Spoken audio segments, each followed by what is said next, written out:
Well, good evening, everyone. I am Chuck Kortemanch, Director of the Institute for the Study of Free Enterprise and Associate Professor of Economics in the Gatton College of Business and Economics at the University of Kentucky. I'd like to thank all of you for coming to the Institute's last virtual event of the fall semester, and we are grateful for support from the Joseph W. Kraft III and Charles Koch Foundations, which allows us to host events such as these, whether usually in person, but this fall virtual. And tonight's event is co-sponsored by the Lewis Honors College and UK's African American and Africana Studies Program, or AAAS, which brings together scholars from several different departments in arts and sciences. In particular, I'd like to thank Professors Patrick Walker from the Lewis College and Bert Lewis from AAAS and the Anthropology Department. They were both instrumental in organizing and planning this event, which originally started back in the spring when it was supposed to be in person, and then continued into the fall with the revamped COVID-friendly format. And I'd also like to thank ISFI's Administrative Assistant, Kelsey Drury, for all her hard work in bringing this event to life. So tonight, we're excited to welcome Professor Gary Hoover, better known as Hoove, from the University of Oklahoma. There he is President's Associate's Presidential Professor and Chair of the Department of Economics. He's also co-chair of the American Economic Association's Committee on the Status of Minority Groups in the Economics Profession, as well as the founding editor of the Journal of Economics, Race and Policy. So one of Hoove's main research interests is public policies related to poverty and the distribution of income. And tonight he'll be sharing some insights from that work. Specifically, when it comes to economic freedom and free enterprise, does a rising tide lift all boats? Or are there undesirable consequences in terms of racial and economic inequality? So the format for tonight, Hoove will take the floor or the screen and talk for 30 to 40 minutes. And then whatever time we have left before 7 will be Q&A. So the way Q&A will work, you'll see a box for Q&A on the bottom of your screen. Just at any point during the talk, write your questions in there, submit them, and I'll just simply ask as many of them as time permits. So with that, Hoove, the screen is yours. Let's give him all a warm Zoom welcome. I want to thank everybody. I hope that you can hear me and see me clearly. Look, the first thing I got to say is we are all suffering from a lot of Zoom fatigue. And at this time of the night, the fact that you signed in to this seminar is more a testament to you. And I want to tell you that I really appreciate it, especially given that, you know, I am doing 4, 5, 6 Zoom meetings a day, and I'm sure that you are too. And for the most part, we're all approaching Zoom fatigue. It's inevitable. And what I want to do is I want to share my screen with you, and then I want to, that way you won't have to see my face that much. I want to talk to you about some research that I've been doing that I think might be interesting to you. So let me do this. Let me start by sharing my screen, and I hope that everyone can see this. So I titled this presentation, Does a Rising Tide Lift All Boats? You know, racial and distributional aspects of economic freedom. And, you know, with that said, let's just jump into it. Let's just start talking about what it is that brought me to this type of research. So what's the motivation? You know, as the research shows, researchers have been concerned about the gap in incomes. And this isn't anything new. And this data right here is some 2015-16 data, which shows that the income gap, median income gap between Blacks and whites are as what you see here on the screen. And this isn't new. right? So this has been a phenomenon that we have seen for quite some time. And even when we've seen incomes at historically high levels, this type of gap between blacks and whites continues to persist. That's troubling to us. If we go on to the next slide, why is that troubling? Because what we know is that those with less income have less of an ability to build up wealth.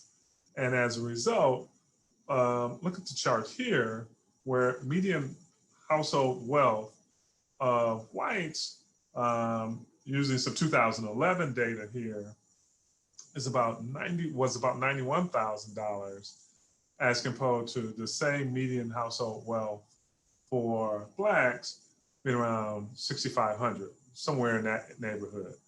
So one of the things that causes is if we think about something like intergenerational transfers.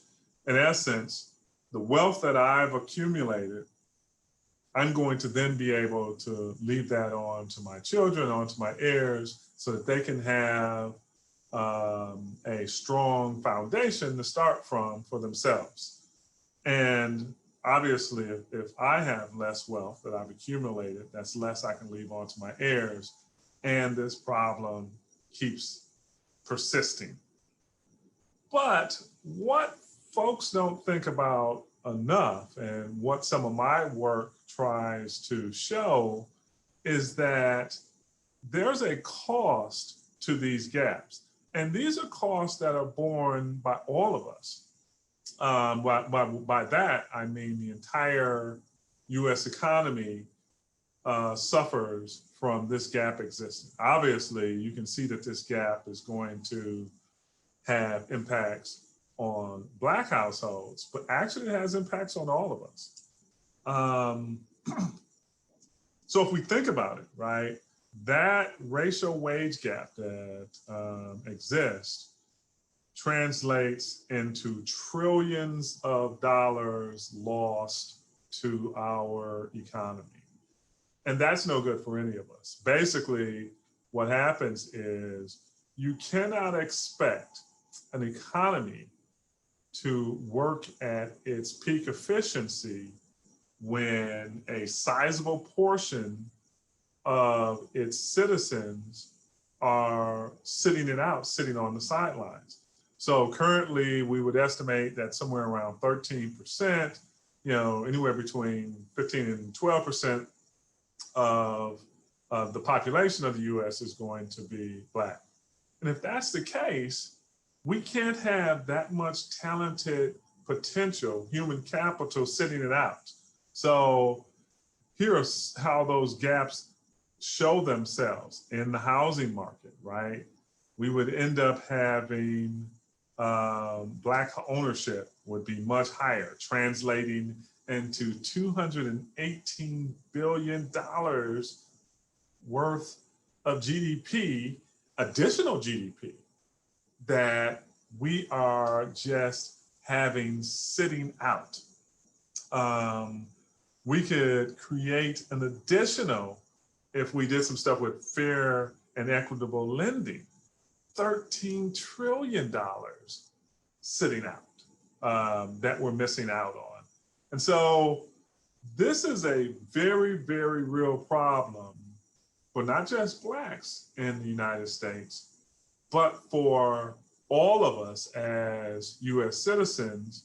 We've got to think about how in the world do we go about addressing and closing these persistent gaps, because there are very real costs that exist for all of us.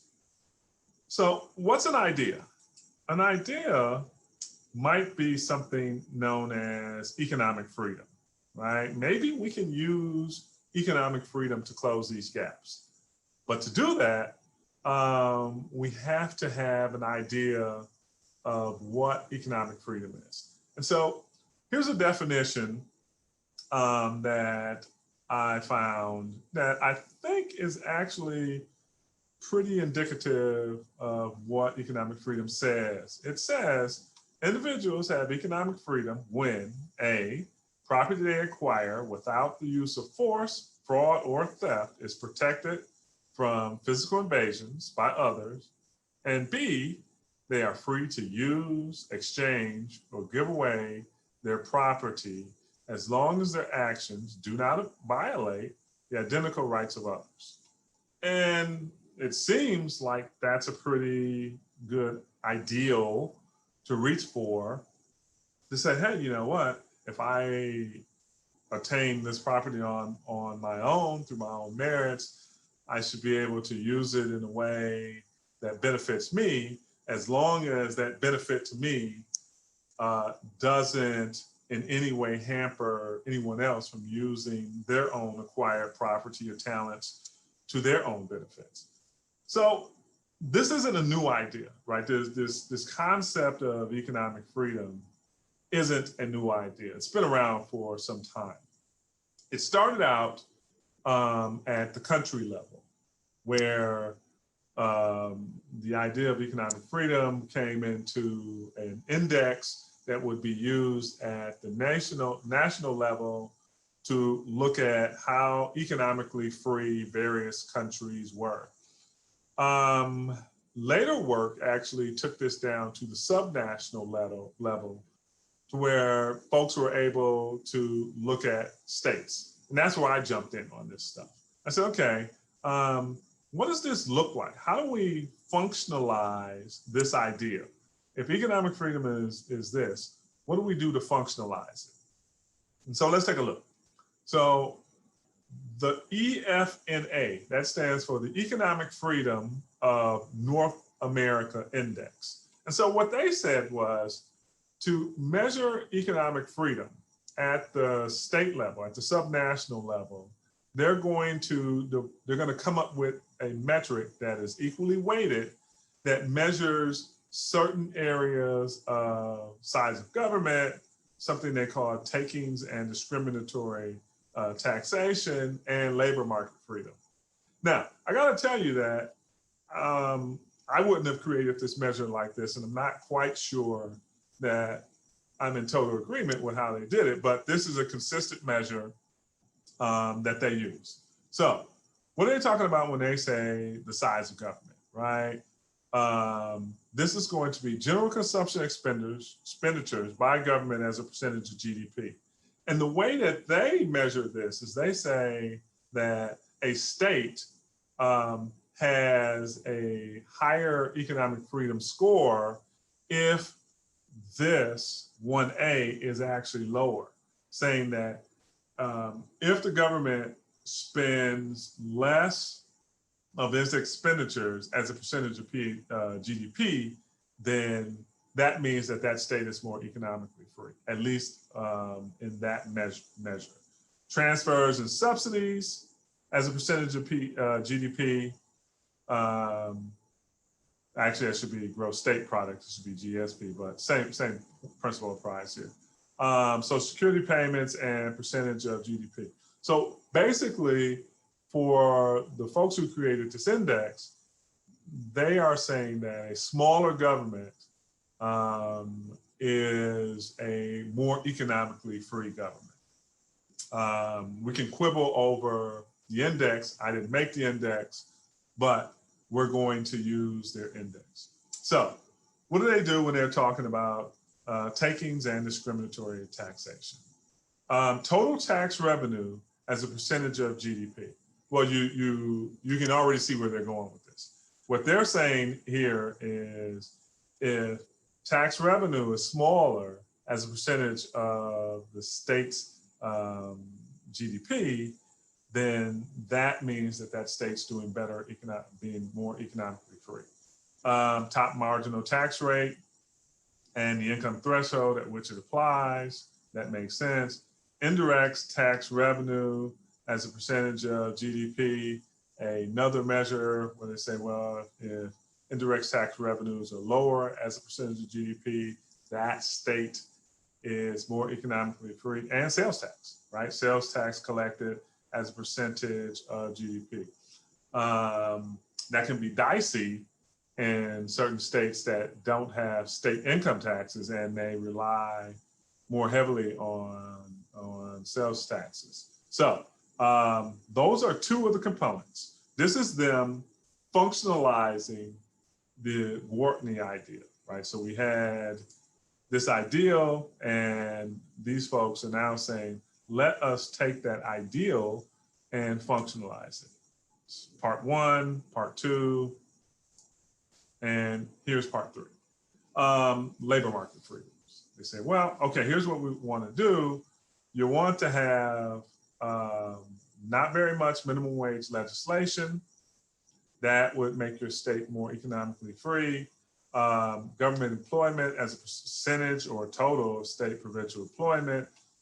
Fewer, it just fits that idea. Fewer government employees, meaning a smaller government, and union density. Once again, lower union density translates to more economic freedom. So those are the three components: taxation, size of government, and this labor market freedom. So in the work that I do, what does the setup look like? The setup looks like this, and I won't go into all the details of it. You can find these papers on my website if you really want to go into the nitty gritty of the regression analysis and stuff like that. But we're going to take the census years. We're going to use real median income.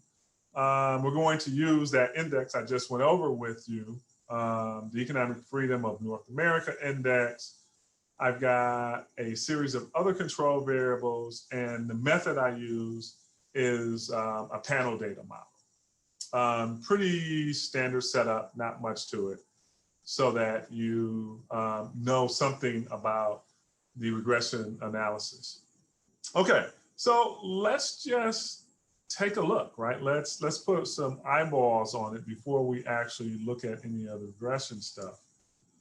Here are economic freedom. Remember, I didn't mention this before, but I guess I should have, that the index, the economic freedom index, goes from 1 to 10, where if a state has 1, they don't have very much economic freedom at all. And if a state has 10, then they're considered to be absolutely economic free, right? And what I do is I plot that against Blacks' household income, right? So we're looking at real median household income here. And to the naked eye, it looks like this trend line is going up. But I should warn you that this graph isn't to scale, right? So it is looking like it's trending up, but it's not as pronounced as what you see here, right? So you would say, hey, look at this, right? Economic freedom, actually increasing economic freedom is actually positively associated with increasing real Black household income. Let's wait on that before we go too far with that. Let's look at whites. To the naked eye, once again, it looks like there's a positive correlation going on here. And it looks that it is even more pronounced than the one we saw for Black households. Once again, scaling is an issue here, so be careful as you're looking over some of these charts here. But let's do this. Let's look at the ratio, right? Let's look at the Black-white ratio. And what we see is that, is this economic freedom actually closing the ratio, the Black-white income ratio, right? Black to white income ratio is actually not being positively impacted. Now, if you're looking at two lines, right, and you think about it a little bit, there's a couple of reasons that the gap between two lines could be growing.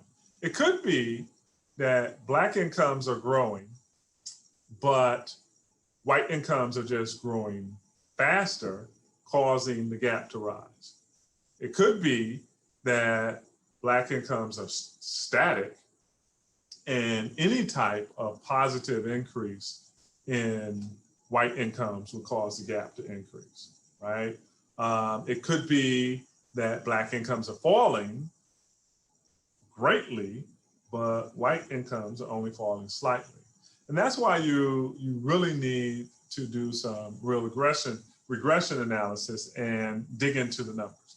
So instead of going through all of that stuff, let's just look at a table I put together here. So here are those components that I gave you before. And here's how you should look at this thing, right? If you see a 0 here, that's going to mean that economic freedom of North America really didn't have much of an impact at all, not statistically significant. The red numbers would indicate that it was statistically significant in a helpful or hopeful way. So in case my internet were to go out, here is the bottom line. So here's the overall index right here, Economic Freedom Index. And what we find is that the components of economic freedom overall are not helpful at all to Blacks, quite helpful to whites, which means that the ratio is not being helped, right? When you see this, right, given that this ratio, and I don't want to go too much into 4th grade mathematics where you've got these, where you've got a division going on, but if this were actually helpful, we would want to see this being positive. So that's our lesson on fractions for today, that what we would like to have seen is that this was actually positive, and we're not seeing that. What we're seeing is that the ratio is not being helped by economic freedom, mainly because of point 1 that I mentioned to you before. Blacks aren't being helped by economic freedom, but let's be clear here, they're not being hurt either. So Blacks are rather ambivalent or not statistically impacted for Black income, and white income is positively and significantly impacted. If we were to just look, and you can see this as well as I can, hopefully this is showing up on your screen.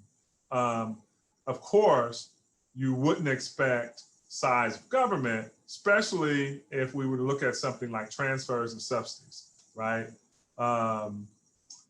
Think about what's happening here, right? Think about what's happening here. What they're saying here is if we were to decrease the amount of welfare, whites would be helped from that, especially high earning whites, because that would be the largest part of your tax base would be high earning individuals, which are dominated by whites. And so what we're going to find in is that if you're trying to help to close the gap, at least with transfers and subsidies, we're not doing, economic freedom isn't doing it. Same things happening here with most of the other stuff that's going on with takings and taxation, right? If we were to assume that Blacks are net recipients of takings and taxation, and that whites were on net distributors of it, then we would find that if we had a measure that said you want to decrease that, then obviously we would see that that's not helping out the way we would have planned on it. And so we're going down here and we're just seeing that overall, we're not finding, and I didn't find in the work that I did here, that economic freedom helped to close the Black-white income gap. If we're not closing the income gap, then obviously we're not doing much with the wealth gap too. And so, you might find the idea of economic freedom to be appealing, but if you want to close that gap, then my research thus far would show that this probably isn't the way to go about achieving that. But let's look at something else here. Let's look at banking, right? Let's take a look at banking, and I'll walk you through some of this stuff, and I should be done. For those of you who are eating dinner or whatever, I'll be done fairly quickly here. So, what I want to talk about here is there a relationship between banking deregulation, branch banking, and state income inequality? I'm old enough to remember when it was possible that banks didn't have branches, right? You had one community bank and that was it. I'm also old enough to remember when you used to go to the bank, there was no such thing as ATMs. You had to go into the bank and you'd have a small bank book. All right, so enough of me telling about how old I am. So between the 70s and the 90s, deregulation came along, and deregulation allowed banks to have branches. So, you know, you could have I'm making this up, I'm assuming most of you folks are in Kentucky. There's the Bank of Kentucky here in Lexington, and then you could have another branch of the Bank of Kentucky up in Louisville and another one in Frankfurt, something like that. But before deregulation happened, that wasn't possible. You just had that one main branch. And so the question is, did allowing us to deregulate and have bank branching decrease or increase income inequality? And did it matter? And what did it do for inequality? So when this was going on, there were two schools of thought. Some thought that this would be great for decreasing inequality, and some said, no, doing that won't be good. So let's look at some of the views. So here's a view that said, hey, you know what? Deregulating and allowing bank branching is going to lead to more inequality. And the idea here was in 1902, Charles Dawes, a former comptroller of the currency, argued that the tendency of branch banks would be to curtail the number of small loans where personality and character are elements in the consideration of loan applications by the local banker.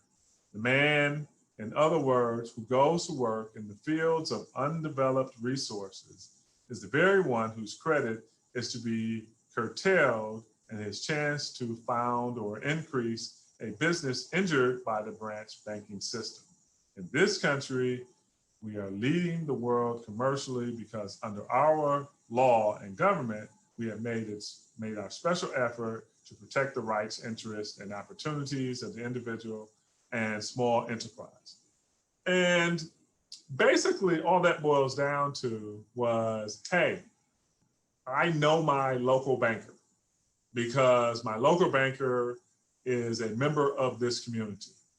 And if you start allowing branch banking and you start allowing some bank that is not local to this community to move into this community, that personal relationship will now be lost.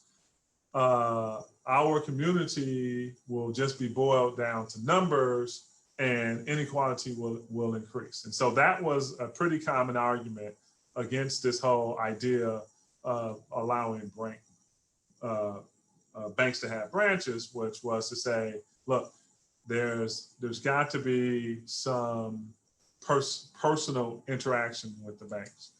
The less inequality view said the opposite. It said, you know, if poor segments of society have been constrained and unable to borrow for productive activities like education and entrepreneurial opportunities, then financial development may open up access to credit, allowing the poor to access opportunities. Then we would expect the poor to do better economically. And so the argument here was that basically the argument is competition. Now, if we have outsiders moving into the local area, it's not just going to be our local branch, our local banker competing for the opportunities to enter into banking services with us. It'll be others, and that increased competition has to be good for all.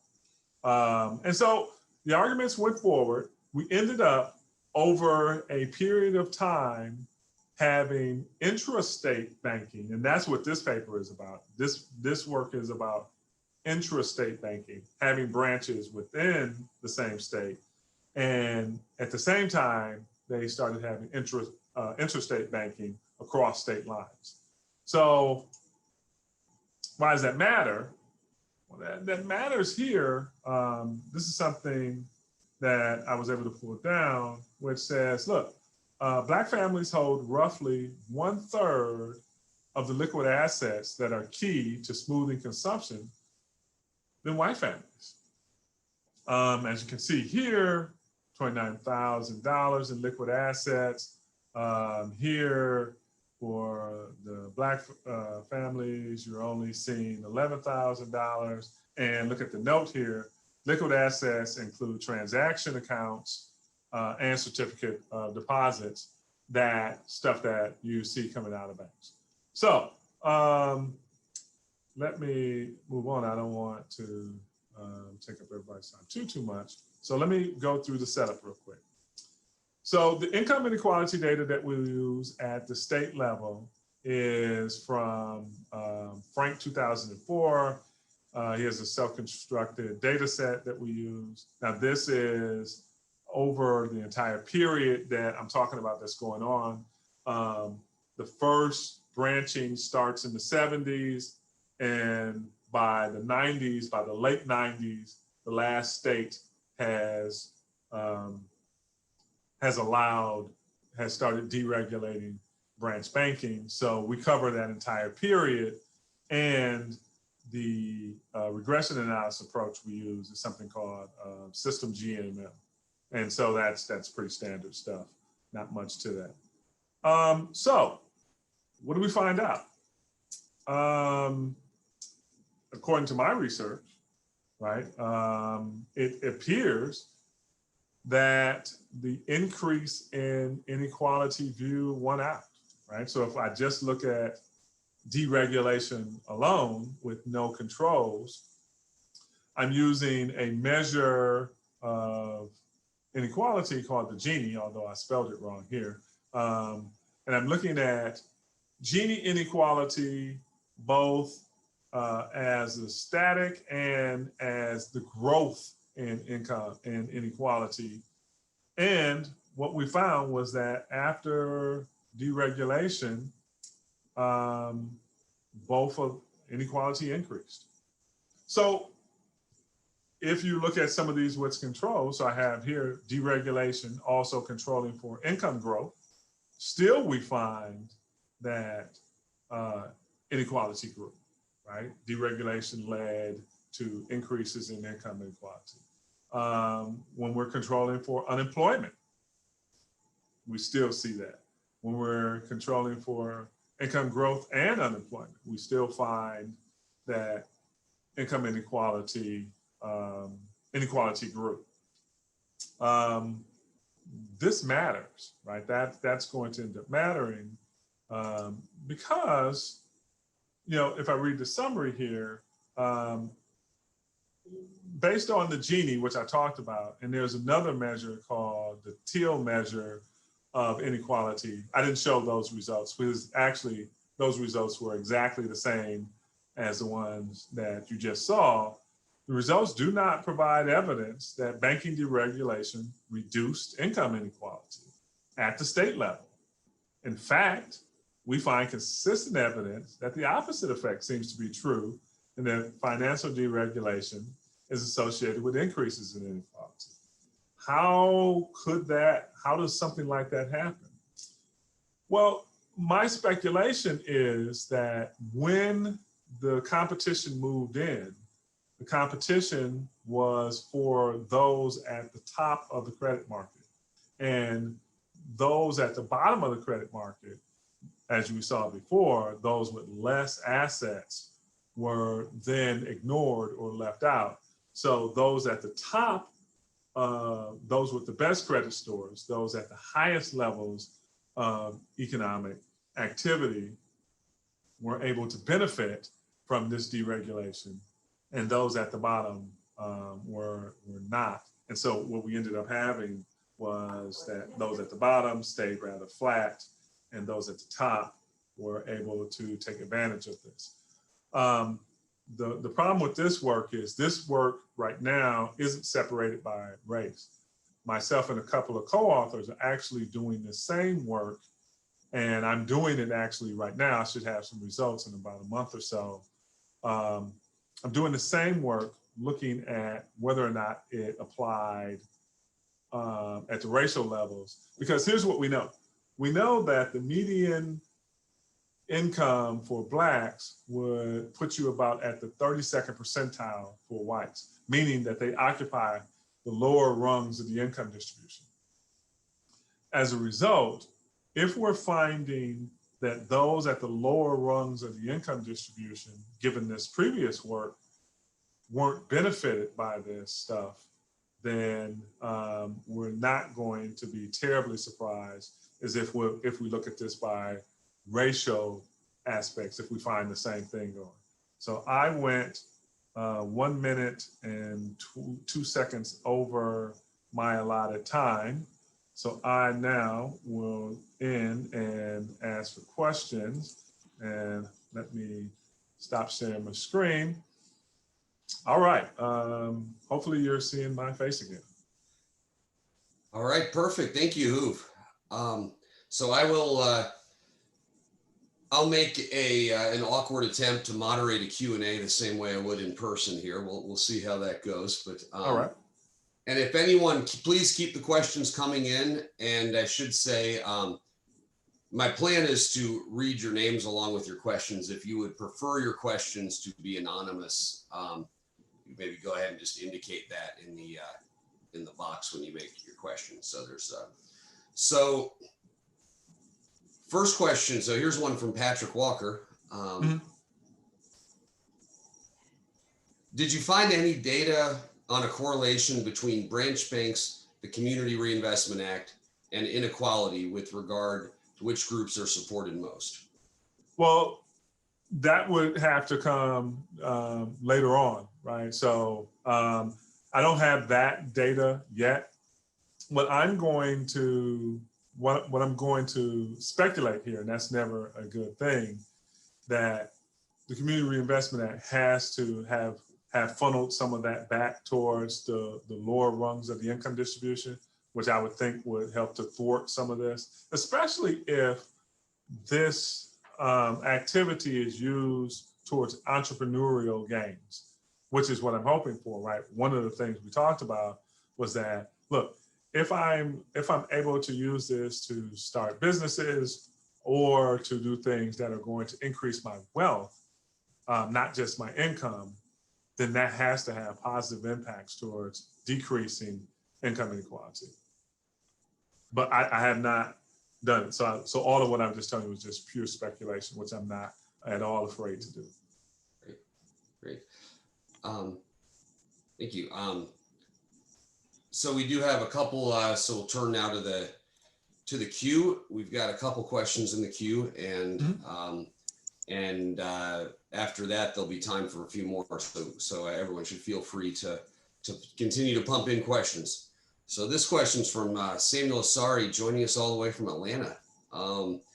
So is there any behavioral aspect to the white-black wealth gap? And so the question is basically about differential savings behavior.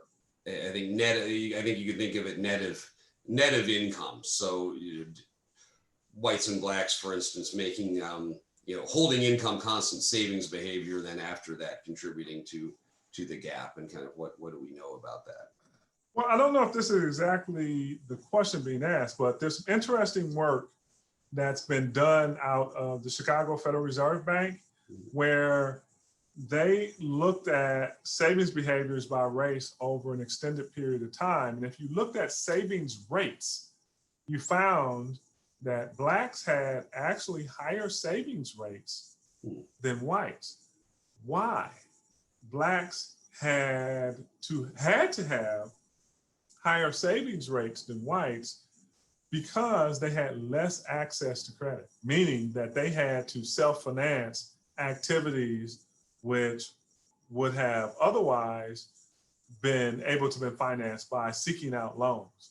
So if it's one about behavior, to say, well, look, that Blacks haven't internalized this idea of savings towards, they're myopic in their views towards savings, that actually isn't the case. It's going to be more so the case that with access to more credit markets, the rates would actually do better, which they already are doing better than they are for whites. Dangerous though, right? If I don't have access, that means that I'm probably not storing my savings at an institution where I can earn interest and it's more secure. That's the danger part about not having access to credit markets. It's interesting, yeah, and this will give me a chance to shamelessly plug a paper we've just funded. The Institute's just funded in our in our summer grant program. I will not out the authors in case they're on the meeting and don't want me to talk about it, but it's they're interested in studying financial advisors and talking about a racial disparity in terms of being represented among the ranks of financial advisors, and that contributing to differential behavior, and sort of the idea that more minority financial advisors would, that I think that fits in. So they don't have results yet. That's just a pilot we've kind of funded, but I think that fits into what you're saying, or could, in terms of, you're both saving $1,000, let's say, but somebody is the 1,000 is not really growing, and then someone else maybe is more savvy or has access to people in their network, financial advisors, et cetera, who are more financially savvy, and that 1,000 becomes 2,000 and 4,000 and 10,000. And also, the problem is I have to save towards emergencies where you can access credit markets if an emergency were to hit, and therefore your money continues to grow, and while I'm using mine for just basic necessities. Yeah, that's interesting. So we've got a question here from Preston White. There was a positive relationship for both demographics for minimum wage. However, the overall relationship was negative. I'm curious what led to the overall effect. We went back and looked at that, and what we found was that the growth rate was so much larger for whites. So they were both growing, but without going into too much detail, the slope for Blacks was so much smaller than for whites, still, that you still saw this expansion, which led to the negative coefficient. Does that, I hope that helps to explain what's going on there. That in other words, the help that Blacks might have received was much, much less than the hurt that was alleviated from whites. Great. And we've got a question from Bert, who's on the panel. Bert, if you're there, you can feel free to show your face and ask your question directly to Hoover if you want. I'd be happy to. Thank you. So my question for you, Dr. Hoover, is what types of measures would help close the Black-white income gap? Because I mean, I think the subtext or the text of your the argument you're making here is that like economic freedom's not going to work.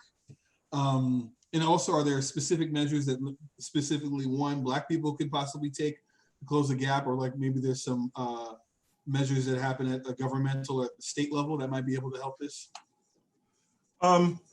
It's interesting that you bring this up. So one of my good colleagues is Sandy Darity at Duke University. And so Sandy and another colleague, Derek Hamilton, have said, if you really want to see this gap close, there has to be access to, number one, the opportunity for wealth building and for entrepreneurial aspects. And so they came up with this idea, well, they didn't come up with it, but they are proponents of an idea called baby bonds. At birth, the government has a set of funds set aside for all children who are born. Okay, so as you're growing up, that fund is accumulating wealth. And then when you turn 18, you can use that to go to college. You could use that to start a business. You could use that to buy a house. And so if it's the case that the problem is a lack of access to capital, and these people are really as talented as they proclaim they are, and as I'm saying that they are, then that will lead to competition. Also, it would allow for pooling. So I'm an entrepreneur, but I don't have enough capital of my own as a Black person to start whatever venture I want to enter into. So I would call on, Bert, and I would call on Chuck, and I would say, okay, let's pool our assets and let us now go into competition against those very same credit lenders who blocked us out. That is going to close the gap. The way to close the gap is to do nothing towards the gains by whites. We need that, right? As you saw earlier, we don't want the gap to close by a decreasing. What we want to do is have a lifting of those same assets in the Black community. And that comes through competition. We give them access, we give them opportunities, and then they move forward. So Hoove, if I can invoke moderator privileges and ask a follow-up here. Absolutely. So would you, the way Bert framed his question, economic freedom isn't going to work. I wonder if we could be a little, I wonder, would you say economic freedom isn't going to work? Would you sort of put it that way? So the difference between economic freedom isn't going to work versus economic freedom could work, but there are certain structural institutional barriers preventing it from working. I mean, it's a little bit nuanced, but, and I just want to, if I can connect this to some other ISFI events, as we've kind of had a theme this fall, on, and we had Clifton Talbert first, and just he was talking about Tulsa's Black Wall Street and race riots, and that just struck me as an example where really the theme that popped out is, well, economic freedom kind of was working, but then racism destroyed it, essentially, and so to me that's this little bit of a nuance between, is it economic freedom per se that's not working versus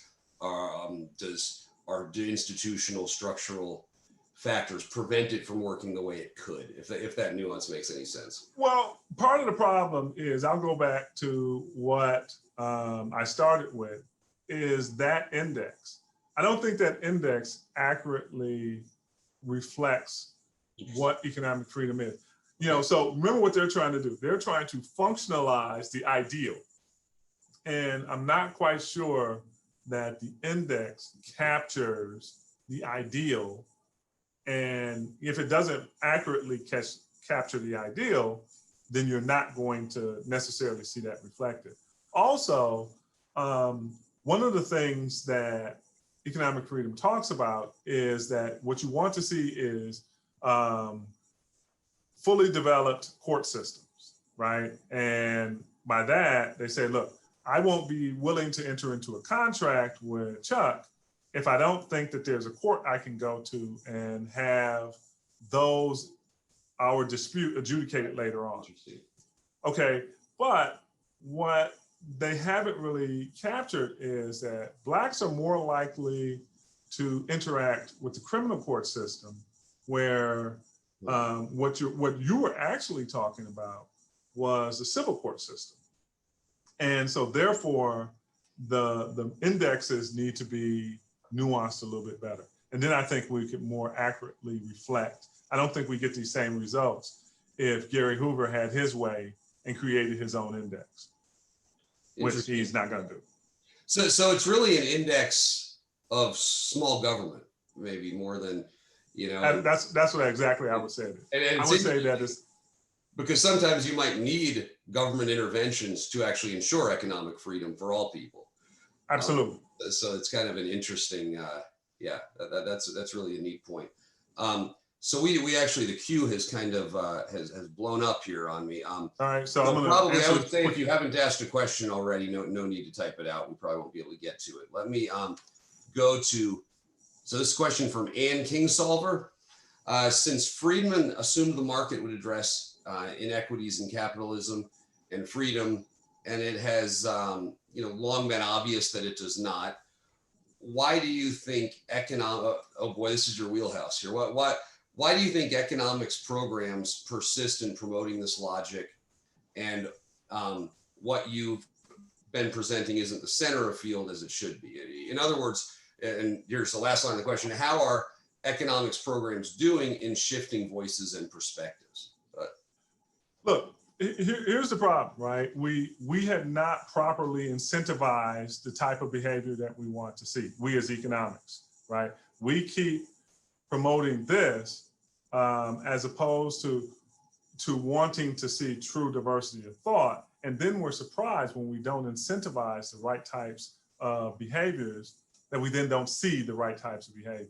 So therefore, my answer would be, until you said to me, your grant, your future promotion, your future salary economist is tied to promoting ideals that actually push the economy forward, then we're not going to do it. That's why departments don't do it. Why you don't see them doing it? There is no incentive in place that says, if you don't do it, you are punished. Or not even punished, but you're not rewarded for promoting ideas that actually, which is what economic freedom is about, right? Mm-hmm.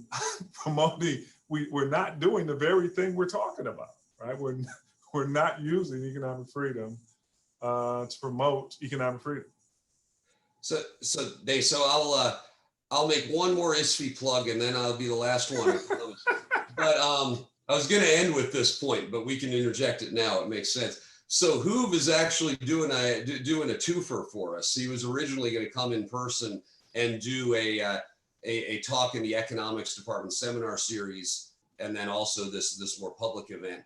But the talk, we're doing the twofer on different days. So Monday at noon will be kind of the second part, which it's meant to be kind of economics department seminar, but this particular topic will be very accessible. It's not going to be technical, where you need a PhD to be there. It'll be very, so absolutely feel free to join. Keep an eye on ISFI social media and website for Zoom details and so on. But Monday, what who's going to be talking about is exactly this issue of diversity in the profession. So I would say that anyone who's interested in hearing more than the 2-minute version of Hoove's answer should tune back in Monday at noon, and I'm sure he'll unpack that a lot more. Oh yeah. So all right, no more ISFI plugs, I promise. So here's how we'll do it. 6:57. Nice thing with these virtual events is people can just leave. You don't give me one more, man. Give me one more. I could do one more. No, it's not this obnoxious. Everyone gets up and leaves the room and it's very loud. And so what I propose to do here is I'm going to go ahead and ask you, if you don't mind, the remaining questions in the queue. Sure. Might be 5-10 more minutes. And, if you're able to hang around in the audience, feel free and don't feel obligated to. But if you have asked a question that's in the queue right now, I will get to it. So, let's see, or I'll get to a version of it. They're hopping around on me. With your, so this is Maxwell Brainard. With your study, can we assume that a reduction in economic freedom of the ENFA index will help close the wealth gaps? So it's kind of the flip. Right. I'm not quite sure, right? Because what's happening is basically, for blacks, it has been insignificant or statistically insignificant. It's been growing. So what you don't want to do is you don't want the index to, or you don't want the gap to close because white incomes are falling. That's not how you want a gap to ever close. What you want to do is to see those continued gains for whites, but then have more gains happening for blacks. So I'm not convinced that decreasing those gains for whites would then not correspond to also further decreases for blacks. So I wouldn't go that far to say that, and I would hope that that wouldn't be the case. I just want to see more growth for black incomes. And I think there's a really interesting point in there that is inequality, important as it is that necessarily the ideal measure? And I think you hit on it exactly. Is it, well, where is inequality coming from? If you have two groups, however they're defined, and one group is doubling and one group is tripling, well, then they're both better off, right? But inequality may have gone up and sort of a more nuanced way of thinking about welfare. Is that fair to say? Yeah. I would like to see right now, most of this stuff has been rather ambivalent when it relates to blacks. And so I would like to see it actually have a positive and statistically significant impact. Here's Chris Bollinger here. That's a name I know. I don't think Chris is allowed to show his face by the way we've got this set up, but generally, as you mentioned, we hope that increased competition leads to more opportunity. Where did the banking deregulation go wrong? Is this case of shifting from individual discrimination to statistical discrimination, or what other mechanisms? Well, it appears, right, that what ended up happening, I think I mentioned this before, was that all of the financial institutions started competing at the top. And so there was no increase at the bottom. And so not that the bottom actually, for people at the bottom of the income distribution is what I mean when I say the bottom. It appears that they were just rather unaffected at all by deregulation, both intrastate and interstate, that they went on doing exactly what they were doing. And most of those gains we saw went to the top. That was not what we thought was going to happen. So they were ignored before, and after deregulation, they were still ignored. Still ignored, yeah. So this is from Tanisa Greer. Do you think the civil court system accurately addresses matters for minorities, especially African Americans, such as the big three credit agencies? I would say no, but the key though is that it's so unequal in access to the civil court system that we don't even have a fair enough sample size, not to get into a whole bunch of econometrics and stuff like that. But the sample size, I don't even know if we have enough folks to really get an accurate reflection of what the numbers should look like. So we have to do better in getting people access first, so I can get better data, so then I can answer the question more definitively. Thanks. This is Luke Schlacke. I'm curious to know if your research on income inequality and the EFNA index disaggregated blacks and whites respectively by income level. Might the income gap decrease between, say, low-income blacks and low-income whites? Does that make sense? Yeah. So are we controlling by income? Yeah, we absolutely you're going to always control by income. Once again, though, going back to the sample size problem, right? So let's say that you want to talk about billionaires in the country, right? That becomes statistically difficult when there are only 6 or 7 Black billionaires in the U.S. and 100 or so white billionaires. You need, sure, we're gonna disaggregate, but your sample sizes are still going to be smaller, because as you go up the income distribution, there are just fewer people represented, Blacks in the higher ranks. Great, thanks. So, let's see, three more. So we'll do a little Okay. lightning round. Economists are physically incapable of doing lightning rounds, for the most part, but maybe you're better at it than I am. But we're used to the hour and a half format. It's from Ann Kingsolver. If you were designing a Keynes and Beyond seminar for the new administration with the evidence you have, how do you think it would be possible to communicate this broadly?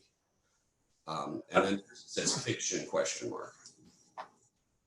I think the problem is I would not allow any work that wasn't, I wouldn't allow any research work or policies that go forward that didn't already have an aspect of distribution into it and didn't have a race aspect built into it.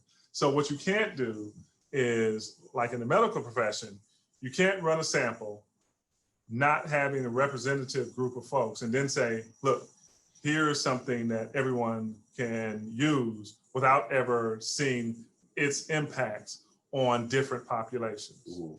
Right? So there's no way we would introduce any type of medicine without it having been tested on any women at all. Interesting, yeah. We just had some guys and we just did this. That's the same way I think we should be with policy. I don't want to see any more policy suggestions or economic ideas that doesn't already say, and here's our projected impact on racial inequality, on income inequality, and perhaps even on gender inequality. So going forward, if I don't see those aspects built into your research, then I send it back. Great, thanks. So let me, this related question from Patrick Walker, so I'll bring it in now. What policy advice, it's the same flavor, but more general. It's talking to the new administration. What policy advice would you give the incoming administration with regard to dismantling racial inequality in the pursuit of economic freedom and holding our financial institutions accountable for achieving tangible results? It's all about what I was saying before about incentives. Number one, right?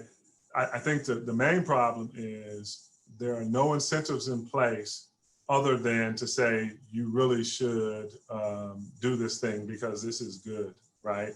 I showed you a slide that said the economy benefits when we all do well, when we close that gap. I would say for these financial institutions, you reach out and you are able to make substantial gains in the Black community, and I am willing to incentivize that behavior by cutting you in for a piece. I bet you tomorrow, all of these financial institutions well, first off, they're gonna say, how big a piece? Then once that's been established, we would see real change. It's all about incentivizing the type of behavior you want, and to a smaller extent, punishing the behavior you don't want, which we do through redlining laws and other financial laws we have on the books. But people respond to incentives, and so do institutions. That's if economics ever teaches you anything, it's that last sentence, right? People respond to incentives. Always. So last question. This is a juicy one to end on here for us. Okay. Damaris Hill. I believe this is America, and anything that you significantly invest in or stimulate will be successful. Bert's question about economic freedom inspires me to think about the multiple forms of currency in the US. I know this is not necessarily a topic of discussion, but is there a way that we can briefly explore how white privilege is a type of currency in our society? Well, of course it is, right? By having access and, psychologically, when you don't have to worry about the fact that if my car breaks down, I'm just using these anecdotes, right? Psychologically, if I don't have to worry about access to credit for various forms of activities, then that allows me to be more entrepreneurial, and it allows me to take greater risk. And what do we know, right? That currency will translate into being able to take greater risk, allows me to then reap greater rewards on the backside for successful ventures, and to not be punished as much for failed ventures. So think about that, right? Just think about the fact that for several successful entrepreneurs, they went through several rounds of failure, right? People rarely out of the gate succeed on their first time out, right? You fail, you learn, you fail, you learn.